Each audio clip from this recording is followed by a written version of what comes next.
जय श्रीराम मित्रांनो, आज मी लेग्स बद्दल बोलणार आहे. भरपूर जण काय करता माहिती का, लेग डे ज्या दिवशी असतो ना त्या दिवशी बार्बल बॅक स्क्वॉट आहे ना हा स्किप करत असतात किंवा स्किप नाही करणार पण लाईट वेट करणार. पण लेग प्रेस असो, लेग एक्सटेन्शन असो, ह्या ज्या गोष्टी असतात ना याला हेवी वेट लावतात. तर मित्रांनो तुम्हाला सांगतो, मी लेग्स डे करताना तर खरं महत्व आहे बार्बल बॅक स्क्वॉट आणि स्क्वॉटला असतं. तुम्ही बार्बल बॅक स्क्वॉट जितका हेवी घेणार, म्हणजे हेवीच्या नाही म्हणणं माझं, कमीत कमी रेप्युटेशन जास्त आणि 70 ते 80 किलो पर्यंत तरी घेतला पाहिजे. हळूहळू स्ट्रेंथ वाढते, एकदम तर नाही वाढणार. पण ज्या व्यक्तींना 2-3 महिने झाले त्यांनी 70-80 किलो पर्यंत बार्बल बॅक स्क्वॉट हा केला पाहिजे. कारण की तुमचे लेग्सचे तुम्हाला मोठे बनवायचे, पायचे तुम्हाला मोठे करायचे ना, तुमची थाई, तर तुम्हाला बार्बल बॅक स्क्वॉट शिवाय पर्याय नाहीये.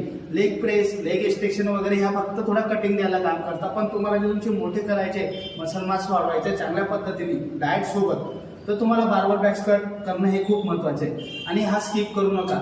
उलट तुम्ही लेग प्रेस, लेग एक्सटेन्शन नाही केलं चालेल, पण बार्बल बॅक स्क्वॉट आणि फ्री स्क्वॉट ह्या ज्या गोष्टी या तुम्ही 4 ते 5 सेट सोबत त्याचे चांगले व्हेरिएशन सोबत, त्यामध्ये भरपूर व्हेरिएशन आहे. सुमो स्क्वॉट आला, क्लोज स्क्वॉट आलं, या गोष्टी तुम्ही जर केल्या तर तुमचं चांगला रिझल्ट येईल. म्हणून बार्बल बॅक स्क्वॉट स्किप करू नका. जय श्री.